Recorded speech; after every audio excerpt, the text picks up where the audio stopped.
Hello friends, कैसे आप सब लोग। आई होप सब बहुत बढ़िया है। तो हम लोग अपनी टाइट्रेशन के नए वीडियो में लेके आए हैं एसिड बेस टाइट्रेशन। तो पढ़ाई को कंटिन्यू करते रहिए और बिना टाइम वेस्ट के स्टार्ट करते हैं आज का टॉपिक एसिड बेस टाइट्रेशन। चलिए फ्रेंड, स्टार्ट करते हैं हम लोग आज का टॉपिक एसिड बेस टाइट्रेशन।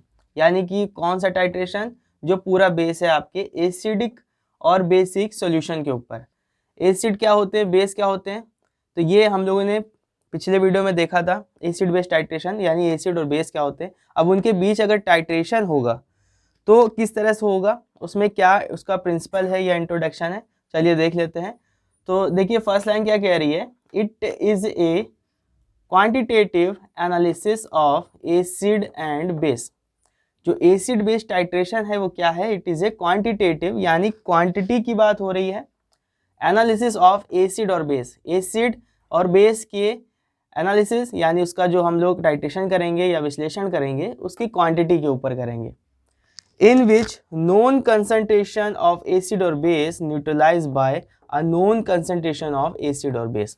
जिसमें क्या होगा, एक नोन कंसंट्रेशन जिसको हम लोग टाइट्रेंट कहते हैं, एसिड या बेस, या एसिड हो सकता है या बेस हो सकता है, neutralise by a known concentration of acid और बेस, जिसको हम न्यूट्रलाइज करेंगे एक अननोन कंसंट्रेशन ऑफ एसिड या बेस।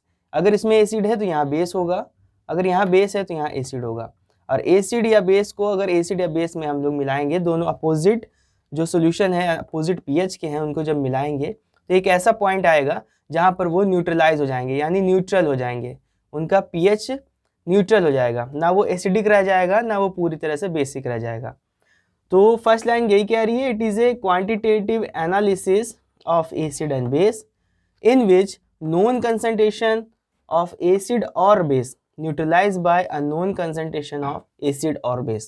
ठीक है, सेकेंड नंबर पे देखिए क्या कह रहा है, the titration progress can be monitored by visual indicator. जो टाइट्रेशन हो रहा है यानी कि एसिड या बेस जो भी इसमें है सोल्यूशन, उसको दूसरे वाले पीएच में जो अपोजिट पीएच है उसमें हम ऐड कर रहे हैं, यानी कि एक टाइट्रेशन कर रहे हैं।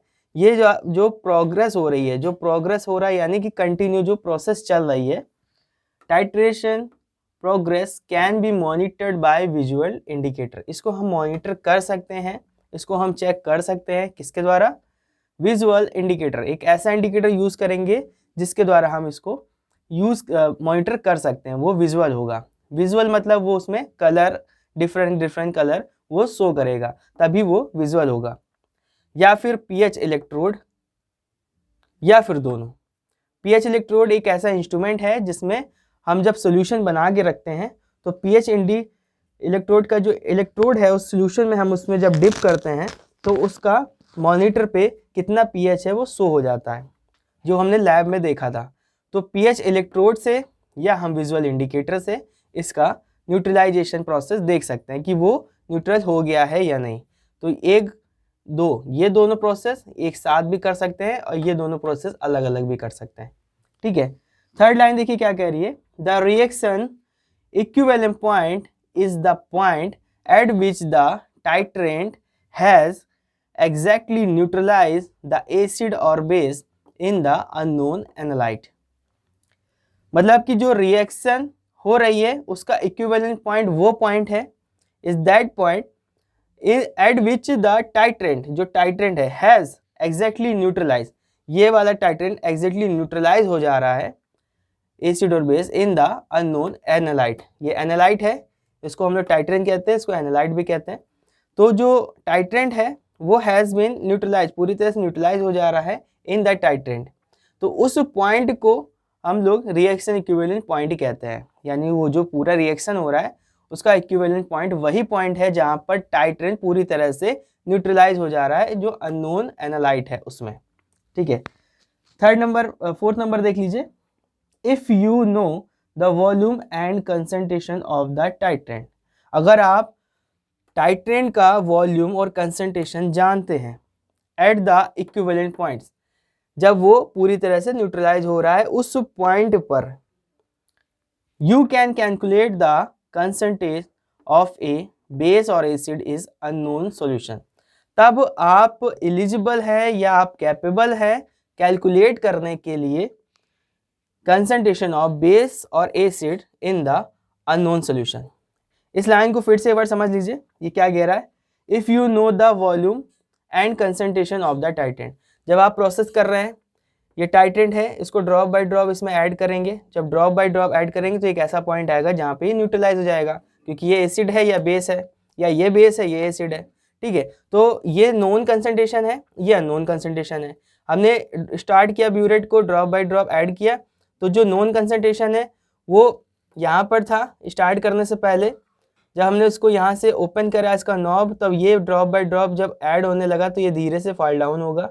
ये कोई एक ऐसा पॉइंट आएगा जहाँ पर ये न्यूट्रलाइज हो जाएगा, उस समय हम इसको बंद कर देंगे।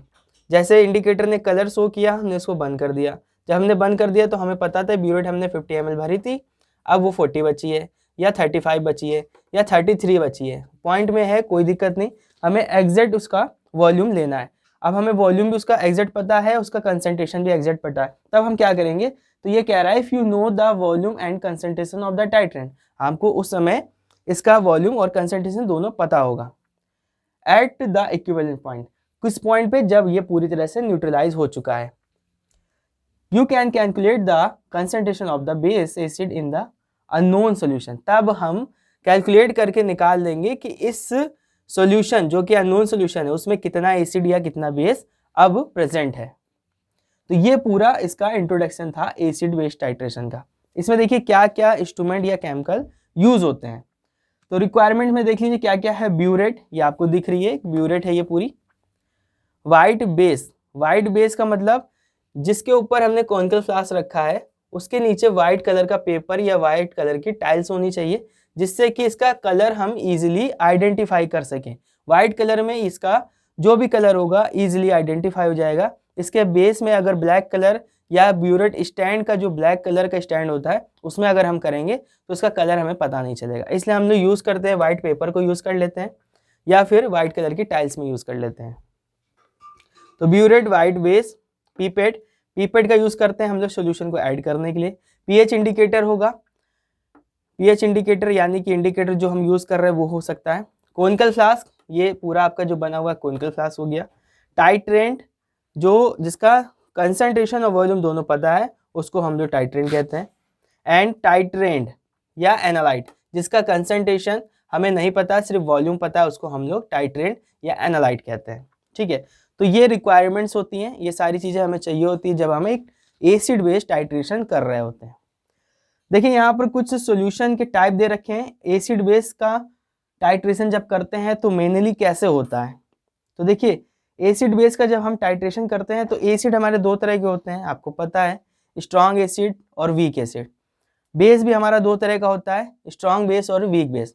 स्ट्रॉन्ग बेस, वीक बेस या स्ट्रॉन्ग एसिड, वीक एसिड, इनका हम ये चार हमारे पास सॉल्यूशन हो गए चार तरह के। तब इनका हम आपस में जब टाइट्रेशन करते हैं तो चार तरह के रिएक्शन तैयार होते हैं। ठीक है, आपको अगर इसके टाइप्स नहीं पता है तो पिछले वीडियो में आप जा करके एसिड बेस के टाइप्स देख लीजिएगा, आपको पता चल जाएगा कितने तरह के होते हैं, उसकी डेफिनेशन भी आपको उसमें मिल जाएगी।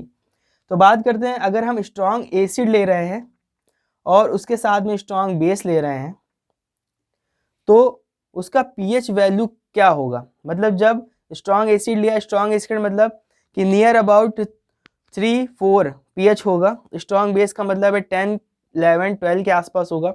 जब इन दोनों पीएच को हम मिलाएंगे तो कौन सा ऐसा पॉइंट आएगा जहाँ पे वो इक्विवेलेंट आएगा, तो ये 7 जो न्यूट्रल है एकदम इक्वल टू 7 जब पीएच होगा तब ये पूरी तरह से न्यूट्रलाइज हो गया होगा।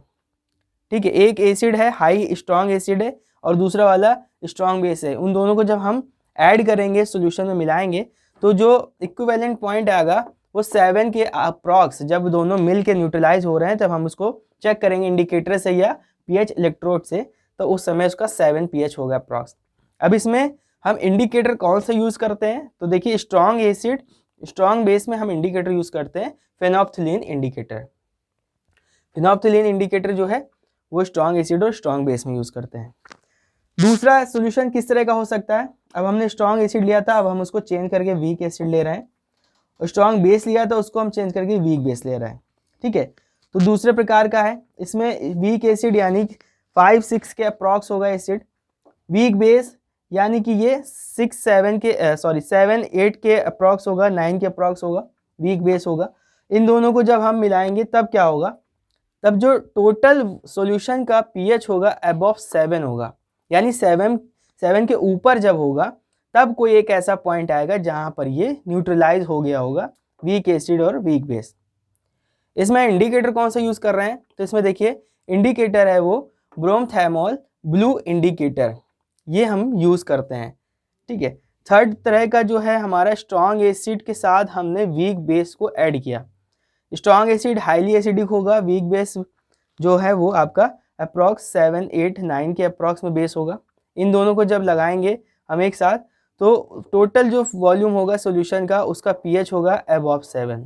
ठीक है, स्ट्रॉन्ग वीक बेस आपका दोनों वीक है, यहाँ पर एसिड वीक था, यहाँ पे स्ट्रॉन्ग है, लेकिन यहाँ पे कोई फर्क नहीं पड़ा क्योंकि यहाँ पे वीक बेस लिया है तो अबव 7 के ऊपर ही आएगा। तो ये चीज़ याद रखिएगा, जो वीक है बेस, दोनों में अगर हमने वीक बेस लिया है तो उसका टोटल वॉल्यूम का जो पीएच है उसका 7 के ऊपर ही एक ऐसा पॉइंट आएगा जहाँ पर वो न्यूट्रलाइज हो गए होंगे।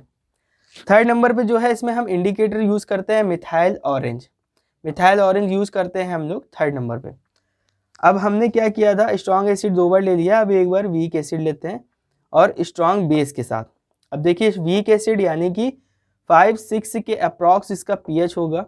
स्ट्रॉन्ग बेस का मतलब है 11 12 13 14 इसके अप्रॉक्स, क्योंकि बहुत ही ज़्यादा हाईली बेसिक होगा, एल्कलीन होगा, तब इसका जो पीएच होगा वो बिलो 7 होगा, 7 से नीचे होगा। इसमें हम कौन सा इंडिकेटर यूज़ कर रहे हैं, तो इसमें हम यूज़ कर रहे हैं एलिजेरिन येलो इंडिकेटर को हम यूज़ करते हैं। तो आई होप ये आपको इसका इंट्रोडक्शन और इसके जो तरह तरह के सॉल्यूशन हैं किस तरह के बनते हैं, उसमें कौन सा पीएच कौन सा इंडिकेटर है, ये आपको पूरी तरह से समझ में आ गया होगा। तो फ्रेंड्स, ये था हमारा आज का topic acid base titration. Acid base titration क्या होता है उसका इंट्रोडक्शन आज हम लोगों ने देखा, और साथ ही साथ कुछ इंडिकेटर जो यूज़ किए जा रहे हैं एसिड बेस टाइट्रेशन में उनको देखा। इसके सेकंड पार्ट में हम बात करेंगे कि ये कितने प्रकार का होता है, यानी एसिड बेस टाइट्रेशन के टाइप्स। तो बने रहिएगा हमारे साथ, नए वीडियो में फिर से मिलेंगे। तब तक के लिए take yourself and your family. Thank you.